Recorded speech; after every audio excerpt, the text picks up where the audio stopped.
What's the central part of your training? Is it running? Is it sparring? Or Central part is dodging the nightclubs and the parties and the girls. You want the truth? Probably the most famous athlete of all time, Muhammad Ali was no stranger to the grind. Boxing, to some known as the hardest sport in the world, consists of so many moving parts that it's almost impossible to cover everything into one singular training session. We're talking about strength and conditioning, cardio in the form of road work, bag work, mitt work, shadowboxing, sparring, the list goes on. To be successful in the sport of boxing, you must dial in every single one of the aforementioned areas. In today's video, I'll give you an overview of Muhammad Ali's routine and an in-depth look into each part of his routine, so you can train like the greatest. Passes with the rope.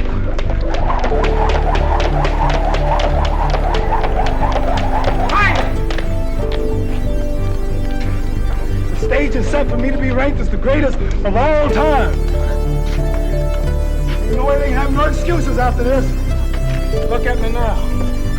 Don't tell me that ain't a perfect specimen of a man. What you see on the screen right now is a pretty good idea of what Ali's training was like on any given day. However, keep in mind, although the foundations of the routine might not change, depending on if Ali was in fight camp or post-fight camp, the volume and intensity may have differed. He started his day off at 4:30 a.m., showering and then praying, or this time known as a Fajr prayer. Followed by this, at 5:30 a.m., he would run 6 miles in heavy boots, eat a breakfast of eggs, toast and orange juice, wind down by watching a movie, and then napping. From 12:30 to 4 p.m., Ali would then complete his regular boxing training. This was followed by a massage, dinner, an evening walk, prayer, more downtime, and finally sleep. At surface level, it doesn't seem like that much. If anything, some may even argue that it's not enough for a pro boxer, let alone one of the all-time greats. I think the best way to further analyze this routine is by looking at it as two main parts, the physical and the recovery.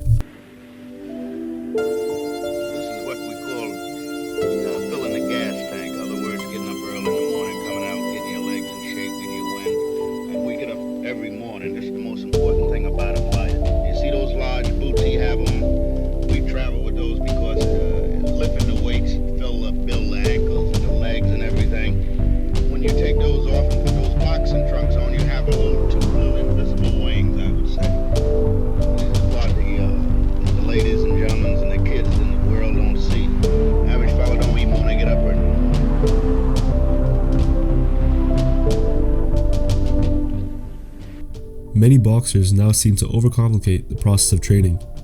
Now, I'm not here to say that certain aspects of training found today are meaningless. I'm just trying to say that compared to the old generation, it's very different. The biggest aspect of this is the inclusion of strength and conditioning. Back in Ali's time, there were no strength and conditioning protocols to the same level as there is today. Whereas today you'll see plyometric circuits and the use of weightlifting training, boxers in the previous generation made use of other ways. For example, to build his legs up, Ali would complete his road work in heavy boots, running nearly 6 or so miles on end. I don't recommend the use of heavy boots due to the damage it causes to the feet over time, but the road work is crucial.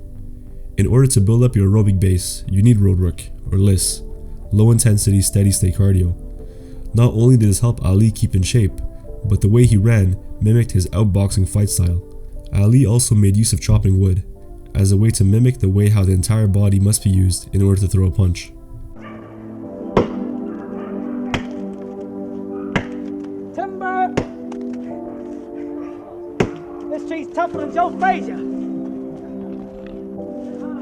There it goes. Timber! Joe Frazier! Joe Frazier! Count Joe Frazier out! Now, when it comes to his boxing specific training, Ali kept it simple and traditional. What you see on screen now is a general idea of what his training at the gym looked like. He'd come in, warm up, then proceed right into 5 rounds of shadowboxing. Shadowboxing is probably the most important aspect of boxing training. It gives you the opportunity to work on your technique without anyone else, at your own pace, and is relatively low impact compared to hitting the mitts or the bag. If you want to learn more about the importance, take a look at this video by the trainer of GSP, Faraz Sahabi. After shadowboxing, Ali would jump right into heavy bag work with 6 straight rounds. This was the time for Ali to work on his power and cardio, as pro boxing fights at that time were 15 rounds. Following this, Ali would begin sparring. Ali sparred for hundreds of rounds during his camps, and most likely hard sparring. This was a chance for Ali to put together everything he had been working on and put it to the test on a live opponent.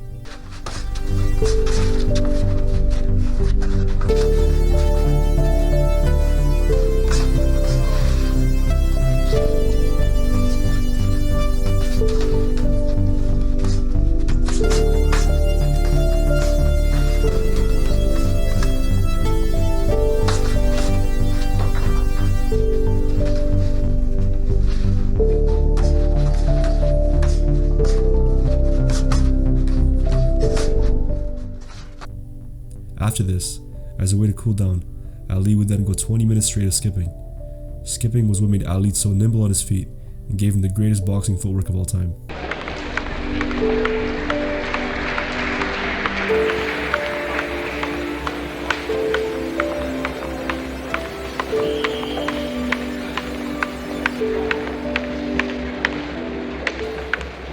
After this was all done, Ali would cool down, perform various ab workouts to strengthen the core. Do you have a bodyguard? Do you have... No. You don't? I got one bodyguard. He has no eyes, though he sees. He has no ears, though he hears. He remembers everything with the aid of mind and memory. When he wishes to create a thing, he just orders it to be and it comes into existence. But this order is not conveyed in words, which takes a tongue to formulate, or which sound carries ears. He hears the secrets of those under quiet thoughts. He stops those who's there? That's God. Oh, he's my bodyguard. He's your bodyguard. We could sit here and talk about the various recovery protocols that Ali may have had, but more important than all of that, the key to his recovery and the fortitude of his mind was his faith. He was a practicing Muslim who respected and followed the faith to the best of his ability. He followed and prayed the 5 mandatory prayers and truly believed that his success was only through God. That's why whenever I see a comment labeling Ali as arrogant, I find it funny, as it wasn't arrogance, rather unbreakable confidence through his faith in God. Look, I probably don't recommend you to follow every aspect of Ali's routine for 30 days. It's definitely not easy. To run 6 miles every day, to spar every day, to sleep only 6 or so hours is very hard and probably isn't the best thing to do. However, if you could take certain things from his routine, such as the idea of consistency and unwavering belief, it doesn't really matter what routine you follow, your life will change. If you're new to the channel, please drop a like, comment on what you want to see next, and subscribe if you haven't already. Thank you for watching.